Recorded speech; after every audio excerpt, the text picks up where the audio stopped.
नमस्कार मित्रों, मैं आपका दोस्त संजय सिंह अपने कॉन्सेप्ट क्लासेस में आप सभी का स्वागत करता हूं। जैसा कि आज का हमारा लेक्चर जो है वो आर्ट एंड कल्चर का पोर्शन है, पोस्ट मौर्यन पीरियड। मतलब इसमें हम लोग बात करेंगे मौर्य पीरियड के बाद के बाद। तो आखिरकार मौर्य पीरियड को हमने समझ लिया था अपने पिछले लेक्चर में। उसके बाद अब जो बात है पोस्ट मौर्य पीरियड, इस पीरियड में हम लोग समझेंगे कि एक्चुअल में कि जो पोस्ट मौर्य पीरियड था उसमें यानी कि क्या क्या हुआ और किस तरीके से यानी कि डायनेस्टीज जो थी किस में कन्वर्ट हो गई। मतलब मौर्य पीरियड एक बहुत बड़ा यानी कि मौर्य पीरियड के अंदर अगर देखा जाए वो बहुत बड़ा साम्राज्य था जिसने यानी कि लगभग भारत के बहुत बड़े हिस्से पर यानी कि अपना अधिकार जमा रखा था। मतलब कंधार और पेशावर और क्या बोलते हैं पूरा बिहार, उत्तर प्रदेश, मध्य प्रदेश, राजस्थान, ठीक है, और ये आपका हरियाणा, साउथ में बहुत दूरी तक पहुंच चुका था। इधर यानी कि कश्मीर तक भी पहुंच चुका था। मतलब कश्मीर से ऊपर यानी कि पाकिस्तान वगैरह सब इसी का पार्ट था। तो कुल मिला के मौर्य पीरियड के अगर देखा जाए तो 16 महाजनपद जो थे उनको लगभग एक में मिला लेने वाला सबसे बड़ा एक पीरियड यानी कि एम्पायर हुआ। अब बात आती है कि उसके बाद जो आफ्टर यानी कि मौर्य पीरियड क्या हुआ। तो बहुत बड़ा जो एम्पायर था मौर्य पीरियड, जो मौर्य पीरियड के अंतर्गत वो क्या हुआ, छोटे छोटे स्मॉल डायनेस्टीज में कन्वर्ट हो गया। ठीक है, ये किस कब की बात है, 2 सेंचुरी बीसी की बात है। ये छोटी छोटी डायनेस्टी में कन्वर्ट हो गया।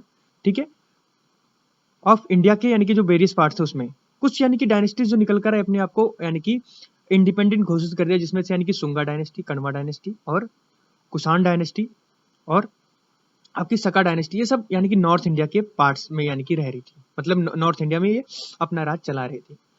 लेकिन साउथ इंडिया के केस में अगर बात करें तो उसमें यानी कि सातवाहना जब सबसे ज्यादा निकल यानी कि अपना प्रोमिनेंस दिखाया, उन्होंने सबसे ज्यादा डोमिनेंस दिखाना स्टार्ट कर दिया। मौर्य पीरियड के बाद इक्ष्वाकुस निकल कर आ गए और अब्रिहाराज, ठीक है, और वाकटाकाज, यानी कि सभी साउथ यानी कि south and western part of the India जो है उसमें यानी कि अपना प्रोमिनेंस दिखाया इन लोगों ने। ठीक है, प्रोमिनेंस का मतलब होता है अपनी शोहरत दिखाई है किस्म से कि हम भी कुछ हैं। मतलब पहले तो दबे हुए थे कि अशोका के समय पर अशोका यानी कि आप समझ लो कलिंग पर किस तरीके की विजय प्राप्त की। कलिंग मतलब ओडिशा की बात कर रहे हैं लोग, ओडिशा पे बहुत तगड़ी विजय प्राप्त करी थी उसने। यानी कि रक्तपात को देखकर उसने धम्मा यानी कि फिलोसॉफी को अपना लिया था। ठीक है, तो उसके बाद उसने यानी कि कोई भी युद्ध करने का निर्णय नहीं लिया था। बाद में क्या कहा, ये जो यानी कि जो छोटी छोटी डायनेस्टी आप देख रहे हैं इस वक्त, इन्होंने एक मौका पा लिया कि अब तो वो युद्ध करेगा नहीं, तो इससे बेहतर है हम लोग यानी कि उभर कर आ जाएं। तो जैसे ही उभर कर आया उस पीरियड का नाम पड़ा पोस्ट मौर्य पीरियड, मतलब मौर्य पीरियड के बाद का समय। उस पीरियड में आप लोगों को देखने को मिलता है नॉर्दर्न इंडिया में यानी कि लगभग 4 डायनेस्टी, जिनको मैंने सुंग dynasty, Kanva dynasty, Kushan dynasty और सका डायनेस्टी, ये निकल कर आई। उसी तरीके से 4 डायनेस्टी आपकी साउथ इंडिया और साउथ वेस्टर्न इंडिया में निकल कर आती हैं, जिसमें आपको देखने को मिलती है सातवाहना, इक्ष्वाकुस, अब्रिहाराज एंड वाकाटकास। ठीक है, ये सभी डायनेस्टी थी जिन्होंने अपना प्रोमिनेंस दिखाया। ये तो यानी कि डायनेस्टीज की बात हो गई। लेकिन अब बात आ रही है कि धर्म की। तो पहले क्या था, बौद्ध धर्म यानी कि बहुत बड़े स्तर पर फैला हुआ था। अब यानी कि हमें किस धर्म को देखने को मिलता था, ज्यादा से ज्यादा ब्राह्मणिकल यानी कि ब्राह्मण धर्म फैलने लगा था। उसमें यानी कि हमें यानी कि सेवाइट्स और यानी कि वैष्णवाइट्स एंड शक्तिटाइट्स, यानी कि यहाँ पर हमें वैष्णव धर्म, शिव धर्म और यानी कि शक्ति धर्म देखने को मिलने लगा। Art of this period started reflecting to the changing socio political scenario as well. कहने का मतलब इस समय की जो आर्ट थी वो किसमें कन्वर्ट होने लगी थी, एक किस्म से उसमें यानी कि सामाजिक और यानी कि राजनीतिक तत्व दिखाई पड़ने लगे थे। उनका यानी कि एक यानी कि प्रोमिनेंस देखने को मिलने लगा था। उनका यानी कि एक किस्म से उनका यानी कि स्टार्टिंग पॉइंट आ चुका था कि ये व्यवस्था यानी कि आर्ट के अंदर इंक्लूडेड हो चुकी थी। राजा को सही ढंग से दिखाना, एक अच्छा मतलब साम्राज्य दिखाना, पॉलिटिकल में इतना ऑक्यूपाई कर रखो, इस टाइप से यानी कि कुछ इमेजेस देखने को मिली और यानी कि आर्ट यानी कि स्कल्पचर्स देखने को मिले। ठीक है, architecture in the form of the rock cut caves and stupas continued with each dynasty introduce some unique features of their own. कहने का मतलब आर्किटेक्चर जो है, मतलब यानी कि जो इमारतें थी वो किसके फॉर्म में आई, जो रॉक होती थी उनको काट काट के उनसे यानी कि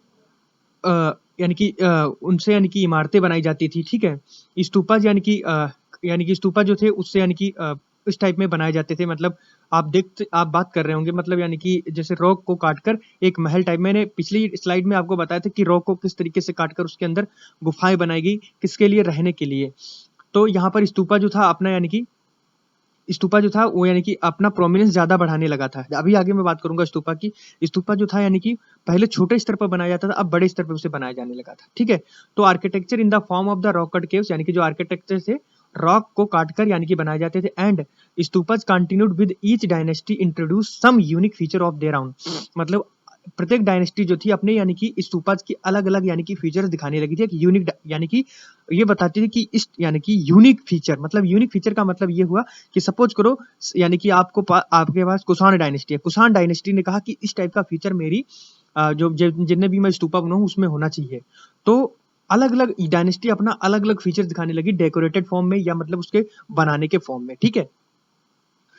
Similarly, different school of the sculptures image and art of the sculptures reach its climax in the post-Mauryan period। कहने का मतलब यहाँ पर ये है, बहुत सारे स्कूल्स मतलब जो स्कल्पचर्स के लिए यानी कि बहुत सारे स्कूल स्कल्पचर्स के लिए इमरजेंस मतलब उसको यानी कि इमर्ज हुए, दिखाई पड़े यानी कि उस उभरे, ठीक है? Art of the sculpture reach its climax, यानी कि स्कल्पचर्स की जो आर्ट थी वो अपने क्लाइमेक्स पर पहुंच चुकी थी मौर्यन पीरियड। क्लाइमेक्स मतलब अपनी शिखर बिंदु पर पहुंच चुकी थी, ठीक है? आर्किटेक्चर को अब समझेंगे हम लोग एक्चुअल में क्या था आर्किटेक्चर, ठीक है?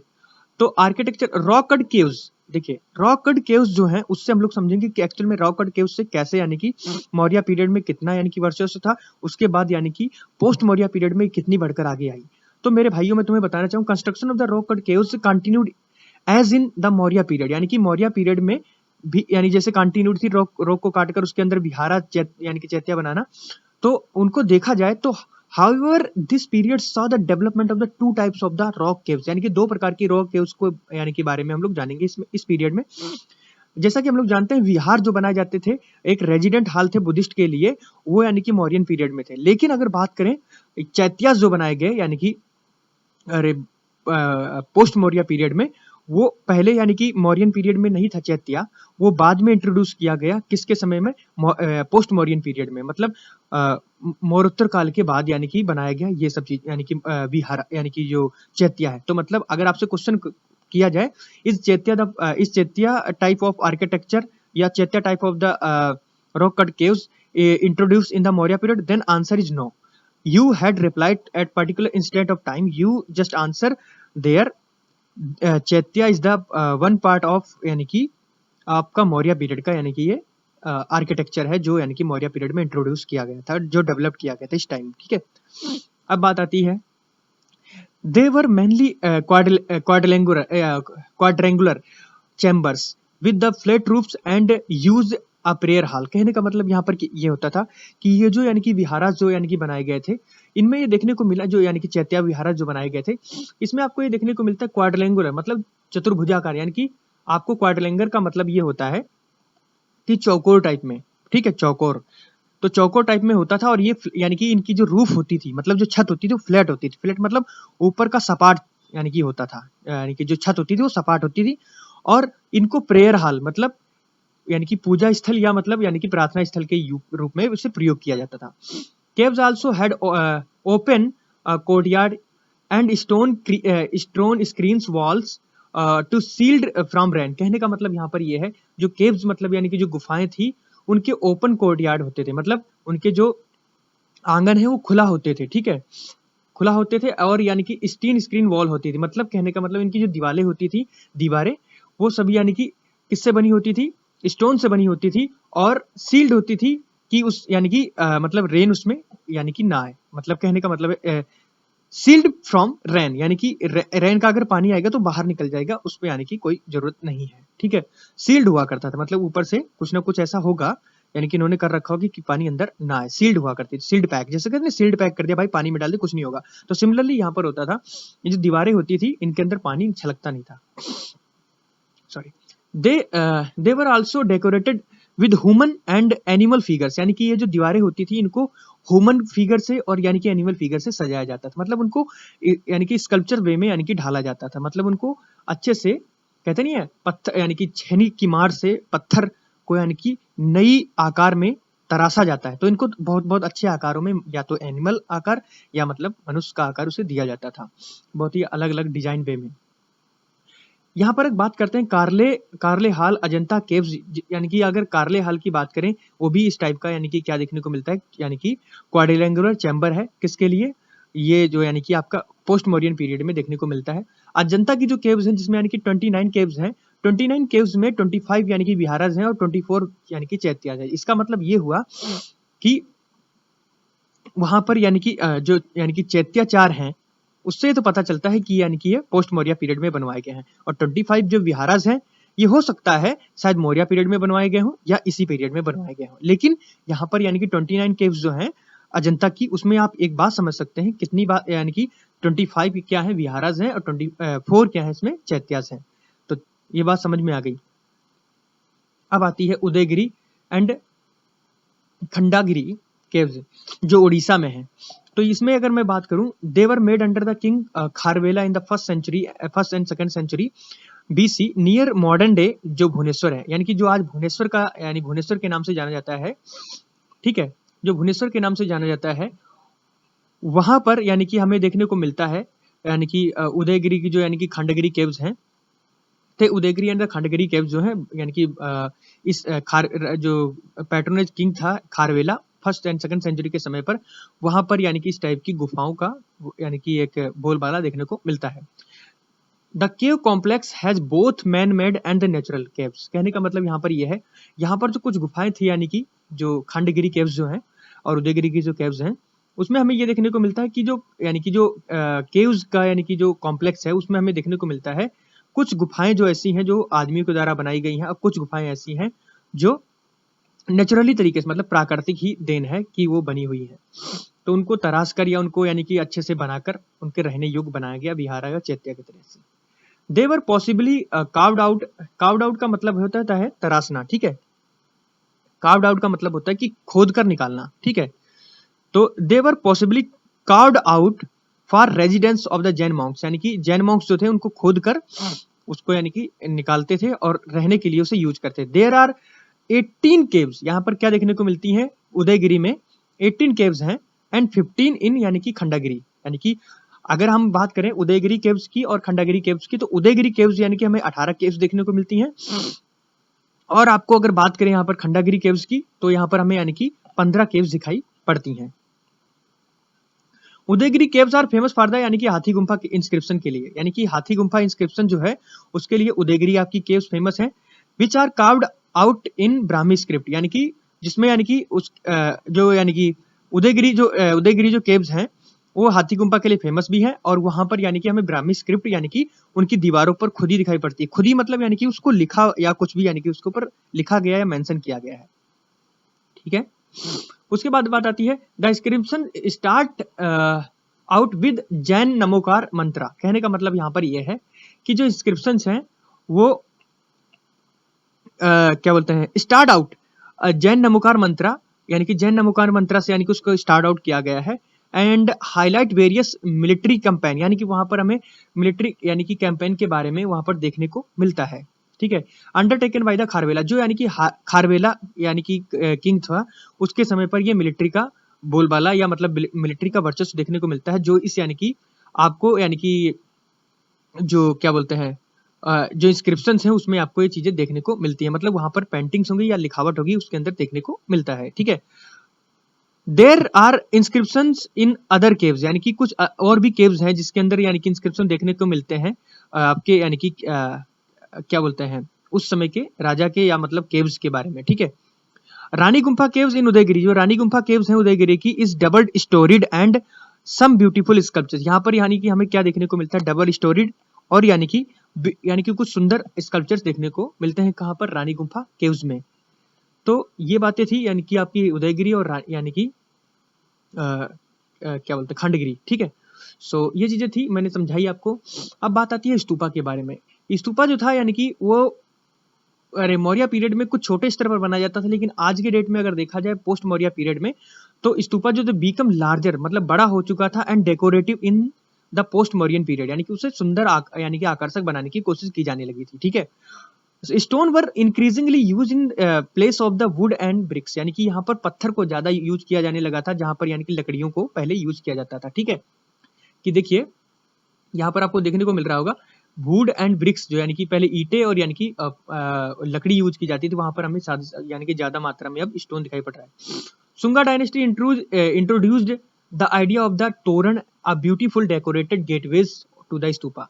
यानी कि जो शुंगा डायनेस्टी थी उसने यानी कि नया स्टाइल इंट्रोड्यूस किया स्तूपा के लिए। उसमें बताया उसने कि जो गेट होता है आपका यानी कि जिसको हम लोग तोरण द्वार बोलते हैं, ठीक है, उसको अच्छा डेकोरेटेड और यानी कि मतलब आकर्षक बनाने की कोशिश की जाए, मतलब करना है ये। तो ये लोग कर रहे थे। द तोरण वर identically carved with the figure and patterns and were evidence of the Hellenistic influence। देखिए मैं अगर आपको बोलूं, एक मिनट, हाँ यहाँ पर अगर मैं देखो क्या बोल रहा था मैं अभी, हाँ, द तोरण वर इंट्रिकेटली कार्व्ड। तो जो तोरण थे उनको क्या किया गया है, बड़ी जटिलता मतलब कॉम्प्लिकेटेड वे में यानी कि दिखाने की कोशिश की गई है, ठीक है। तोरण वर इंटीग्रेटेडली कार्व्ड यानी कि बहुत ही कॉम्प्लेटेड के वे में यानी कि फिगर आउट किया गया है। और एक एविडेंस देखने को मिलता है हेलेनिस्टिक इन्फ्लुएंस। हेलेनिस्टिक इन्फ्लुएंस का मतलब ये होता है कि बुद्ध की जो मानव रूपी प्रतिमाएं हैं उनको उसके ऊपर बहुत ही कॉम्प्लिकेटेड वे में दिखाने की कोशिश की गई है, ठीक है। ये जो मैंने बताया ये आप अपने दिमाग में रखना, शुंगा डायनेस्टी के समय की बात है, ठीक है। बात आगे समझ में। अब बात आगे करते हैं कि क्या एग्जाम्पल हैं इस समय के। तो भरूच स्तूपा जो है मध्य प्रदेश में, ठीक है, एंड द तोरण यानी कि अगर देखा जाए सांची स्तूपा है मध्य प्रदेश में, ठीक है। तो उसमें इस चीज की आप एग्जाम्पल आप देख सकते हैं, आज के समय भी आपको मिलेगा कि वो कितना डेकोरेटेड है। उसमें बुद्ध की प्रतिमा को यानी कि बहुत ही यानी कि हेलेनिस्टिक वे में यानी कि मानव आकृति के रूप में दिखाया गया है। अब बात आती है कि स्कल्पचर्स, यानी कि हमें तीन यानी कि प्रोमिनेंट यानी कि स्कूल दिखाई पड़ते हैं जो डेवलप करते हैं period of the three different region in India created at Gandhara, Mathura and Amaravati. यानी कि स्कल्पचर्स जो हैं वहां पर उसकी अगर स्कल्पचर्स की बात करें जिनका प्रोमिनेंट स्कूल स्कल्पचर्स यानी कि देखने को मिले, तो तीन ऐसे स्थान है, गांधारा, मथुरा एंड अमरावती। ये तीन स्कूल ऐसे हुए जिन्होंने यानी कि स्कल्पचर्स को डिफरेंट वे में ढालने की कोशिश करी। जैसे गांधारा स्कूल जो है, गांधारा स्कूल ऑफ आर्ट जो है, ये यानी कि डेवलप था वेस्टर्न यानी कि फ्रंटियर पंजाब, जो यानी कि मॉडर्न डे में अगर कहा जाए तो वो पेशावर और जो अफगानिस्तान कंधार वाला रीजन है उस वहां पर यानी कि स्कूल ऑफ आर्ट थी उस समय पर। तो ये क्यों आई, ये ग्रीक इन्वेडर्स जब हमारे इंडिया में आए तो अपने साथ इस टाइप की ट्रेडिशन रोमन यानी कि ग्रीक रोमन स्कल्पचर्स टाइप का जो यानी कि उनके अंदर जो वो लोग वहां पर यानी क्रिएट करते थे वो लेकर यहाँ पर आए और क्या किया, which influence the local tradition, यानी कि यहाँ के ट्रेडिशन को इन्फ्लुएंस किया ऑफ द रीजन। दस यानी कि ये जो गांधारा स्कूल यानी कि इन स्कूल उसको यानी कि Greco Indian school art of के नाम से भी जाना गया। तो मतलब सिंपल बात है कि गांधारा स्कूल ऑफ जो आर्ट है उसको कौन लेकर आए, तो यहाँ पर ग्रीक इन्वेडर्स जब भारत आए तो वो अपने साथ लेकर आए, इसीलिए इस स्टाइल का ग्रीको रोमन स्कल्पचर के नाम से भी जाना गया। और इस स्कूल को यानी कि किस नाम से जाना गया, Greco Indian school of arts के नाम से भी जाना गया। जो गांधारा स्कूल जो थी गांधारा स्कूल ऑफ आर्ट जो थी उसको फ्लरिश किया गया 2 स्टेजेस में, जिसका पीरियड देखने को मिलता है आपको 50 बीसी से 500 एडी तक, ठीक है। इसके बीच में ये सब चीजें यानी कि कार्ड आउट की गई, मतलब उनको तराशा गया, नई नई चीजें बनाई गई, ठीक है, इन स्कूल की पढ़ाई के दौरान। अब ये मत सोचना कोई स्कूल था, ऐसा नहीं है, उसको एक स्कूल के नाम में फॉर्मेट कर दिया गया हमको समझने के लिए।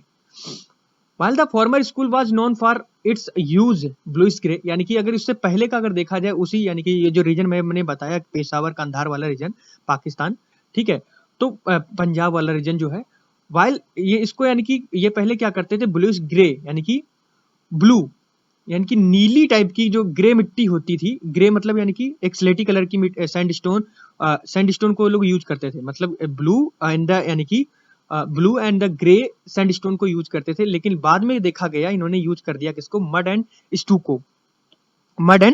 स्टूको को यूज करना कर दिया।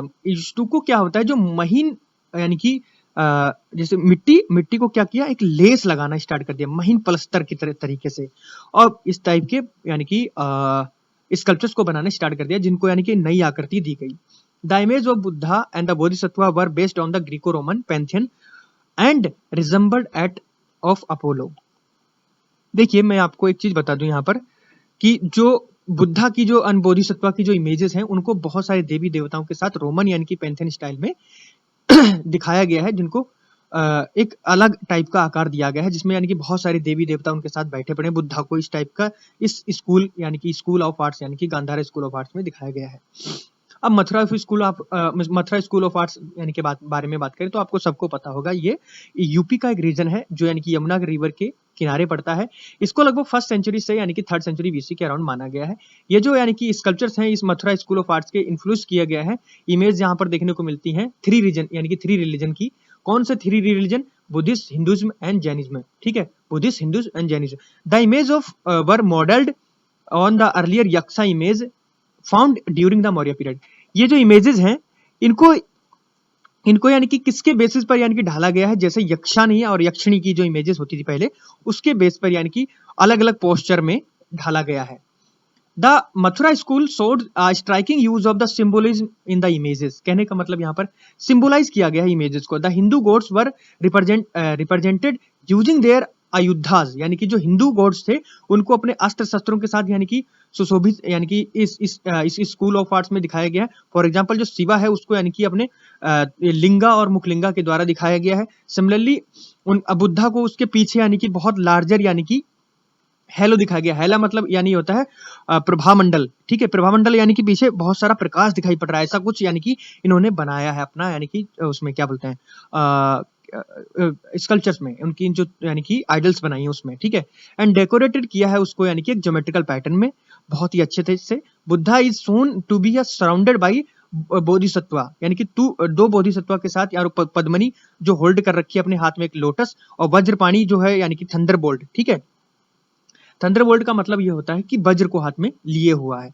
तो मतलब उसको यानी कि अलग यानी कि अपने बीच में यानी कि बुद्धा को, और उसके चारों तरफ यानी कि उसके आजू बाजू में यानी कि पद्मनी और यानी कि वज्रपाणी को अलग अलग यानी कि अगर पद्मनी की बात करें तो उसने अपने हाथ में यानी कि कमल ले रखा है, और वज्रपाणी की बात करें तो उसने अपने हाथ में वज्र ले रखा है। ठीक है, तो इस तरीके से हम समझ सकते हैं कि यानी कि जो यानी कि स्कूल ऑफ आर्ट्स थी यानी कि हमारी मथुरा स्कूल ऑफ आर्ट्स, उसने भी अलग अलग इमेजेस दी अपने समय पर, जो यानी कि first century and third century के बीच में बात करता है। अब बात आती है अमरावती स्कूल। तो अमरावती स्कूल के समय पर अगर बात करें साउदर्न इंडिया यानी कि अमरावती आपको नाम ही पता चल रहा होगा, साउथ इंडिया में ये पार्ट है, यानी साउथ इंडिया का पार्ट है। वहां पर यानी कि इस स्कूल ऑफ आर्ट्स का यानी कि हमें प्रोमिनेंस देखने को मिलता है, डेवलपमेंट देखने को मिलता है। तो ये कहाँ पर डेवलप हुई? यानी कि जो रिवर हमें यानी कि कृष्णा देखने को मिलती है, रिवर कृष्णा जो देखने को मिलती है उस वहां पर हमें ये देखने को मिलती है अंडर द सातवाहना रूलर, यानी कि उस वक्त के यानी कि पैट्रोनेज जो रूलर थे उस वक्त यानी कि सातवाहना रूलर थे। और while the other two schools focus on single image, बहुत जो दो स्कूल थे वो अपनी यानी कि सिंगल इमेज पर यानी कि फोकस कर रहे थे। तो ठीक है, जो यानी कि अभी मैं पीछे बात कर रहा था, while the two school focus on the single image, Amravati school put more emphasis on the use of the dynamic images of the narrative arts। यानी कि वहां पर हमने देखा कि वो जो यानी कि क्या बोलते हैं मथुरा एंड यानी कि Mathura school of arts and then Gandhara school of arts, यानी कि दो स्कूल ये जो थे ये खाली सिंगल इमेज पे यानी कि फोकस कर रहे थे। लेकिन अमरावती स्कूल ऑफ आर्ट्स जो थी वो यानी कि डायनेमिक वे में इमेजेस को यानी कि रिप्रेजेंट करने की कोशिश की, नैरेटिव वेज। ठीक है, यानी कि अलग तरीके से। The school the sculptures of this school made excessive use of Tribhanga, यानी कि तीन जगह से टेढ़ी यानी कि बैंड पोस्चर में आपको तस्वीरें दिखाई पड़ती हैं अलग अलग डिजाइन वे में। तो इन्होंने इस तरीके से यानी कि अपनी आर्ट्स को रिप्रेजेंट किया। अब डिफरेंसेस क्या है मथुरा एंड यानी कि अमरावती और यानी कि गांधारा स्कूल ऑफ आर्ट्स में? ठीक है, इनको समझ लेते हैं, उसके बाद मैं लेक्चर को वाइंड अप करूंगा। ठीक है, तो मेरे दोस्तों मैं तुम्हें बताऊं कि क्या बेसिस है, किसके बेस पर यानी कि इनको क्या बोलूं मैं एक डिफरेंस दिखाया गया। तो एक्सटर्नल इन्फ्लुएंस, अगर गांधार स्कूल ऑफ आर्ट्स में बात करें तो ग्रीक लोग आए थे यानी कि ठीक है, हैवी इन्फ्लुएंस देखने को मिलता है ग्रीक लोगों का इस यानी कि इस हेलेनिस्टिक स्कल्पचर्स, यानी कि जो मानव आकृति जो है बुद्धा की उसमें यानी कि थोड़ा अलग प्रकार का हेलेनिस्टिक इन्फ्लुएंस देखने को मिलता है। तो इसके बेस पर हम कह सकते हैं कि गांधार स्कूल ऑफ आर्ट जो थी इन्फ्लुएंस की गई किसके द्वारा? ग्रीक के द्वारा। लेकिन अगर बात करें मथुरा ऑफ स्कूल आर्ट, यानी कि ऐसा पोर्शन था जो यानी कि इंडिया के अंदर मतलब यूपी के अंदर यानी कि आपको देखने को मिलता है। यहाँ पर हमें किसी चीज का इन्फ्लुएंस देखने को नहीं मिलता है, यहाँ पर खाली इंडिजीनियस इन्फ्लुएंस देखने को मिलता है, मतलब भारतीय लोगों का ही इन्फ्लुएंस देखने को मिलता है। सिमिलरली अमरावती स्कूल में भी हमें इंडिजीनियस लोग का ही इन्फ्लुएंस देखने को मिलता है, कोई एक्सटर्नल इन्फ्लुएंस नहीं देखने को मिलता है। ठीक है, बात आती है यानी कि इंग्रेडिएंट, क्या इंग्रेडिएंट्स यूज किए गए? तो अर्ली जो गांधारा स्कूल जो यूज करते थे ब्लूइश ग्रे सैंडस्टोन, वो बाद में यानी कि मड एंड यानी कि स्टूको को यूज करने लगे थे। स्टूको मैंने बताया था यानी कि एक पतला प्लास्टर, यानी कि आपने मिट्टी को यूज किया, मिट्टी की तस्वीर, मिट्टी की आइडल बनाई, उसके ऊपर स्टूको मतलब यानी कि पतला, यानी कि पलस्तर नुमा, यानी कि उसे चिकनावट देने के लिए यूज किया जाने लगा। ठीक है, ये मटेरियल था, यानी कि ये इंग्रेडिएंट थे जो यूज किए जाते थे। लेकिन अगर बात करें मथुरा स्कूल ऑफ आर्ट्स में, तो उसमें हमें ये देखने को मिलता है, कि जो स्कल्पचर्स हैं of the Mathura school of art were made using the spotted red sandstone, यानी कि जो लाल, यानी कि लाल जो पत्थर, लाल धब्बेदार जो पत्थर होता था उसको यानी यूज किया जाता है इन तस्वीरों को बनाने के लिए। ठीक है, अगर बात करें अमरावती स्कूल ऑफ यानी कि आर्ट्स, तो उसमें हमें ये देखने को मिलता है कि जो स्कल्पचर्स हैं अमरावती स्कूल के, वर उसको यानी कि यूज किया जाता था व्हाइट मार्बल, यानी कि सफेद, यानी कि संगमरमर से वो यानी कि मूर्तियां बनाई जाती थी। अब बात आती है रिलीजियस इन्फ्लुएंस, तो हमें यानी कि देखा जाए अगर, यानी कि गांधार स्कूल ऑफ आर्ट्स, उसमें हमें खाली बुद्धिस्ट यानी कि इमेजेस का इन्फ्लुएंस देखने को मिलता है, जो कि यानी कि ग्रीको रोमन यानी कि पैंथेन स्टाइल में है। लेकिन अगर बात करें इसके केस में, यानी कि गांधार स्कूल ऑफ आर्ट्स में, तो हमें 3 प्रकार के रिलीजन, बुद्धिज्म, हिंदुज्म, जैनिज्म, ये 3 देखने को मिलते हैं। लेकिन अगर केस आए अमरावती में, तो उसमें खाली बुद्धिस्ट का इन्फ्लुएंस देखने को मिलता है। पैट्रोनेज यानी कि रूलर कौन से थे, तो यानी कि 2 में अगर बात करें, यानी कि गांधार स्कूल ऑफ आर्ट्स और यानी कि मथुरा स्कूल ऑफ आर्ट्स में हमें यानी कि कुषाण रूलर्स देखने को मिलते हैं। जबकि अगर अमरावती स्कूल की बात करें, तो उसमें हमें यानी कि सातवाहना रूलर देखने को मिलते हैं। ये बात समझ में आ गई। अब बात आती है कि आर्ट ऑफ डेवलपमेंट, यानी कि जो आर्ट का डेवलपमेंट कब हुआ, कैसे हुआ। ठीक है, तो डेवलप्ड इन, यानी कि नॉर्थ, कहां पर हुआ, कहां पर, north west frontier in the modern day अगर कहा जाए, तो ये कंधार का जो रीजन है वहां पर यानी कि इस आर्ट का डेवलपमेंट हुआ, जो गांधार स्कूल ऑफ आर्ट है। ठीक है, लेकिन अगर बात करें इसकी क्या बोलते हैं, मथुरा स्कूल ऑफ आर्ट्स, ये डेवलप हुई अराउंड यानी कि मथुरा एंड जो सोंक एंड यानी कि जो कंकाली टीला जो है, जो यानी कि जैन मंदिरों या जैन मूर्तियों के लिए ज्यादा फेमस है। ठीक है, अमरावती की बात करें तो कृष्णा रिवर, गोदावरी रिवर की जो वैली है उसमें आपको देखने को मिलती है, जो यानी कि फेमस है नागार्जुन कोंडा और यानी कि अमरावती आर्ट्स के लिए। ठीक है, अब बात आती है कि फीचर्स ऑफ द बुद्धा, यहाँ पर बात आती है कि features of the Buddha sculptures, यानी कि यहाँ पर क्या देखने को मिलता है, the Buddha is shown in a spiritual state, यानी कि बुद्धा को एक स्पिरिचुअल स्टेट में यहाँ पर दिखाया गया है।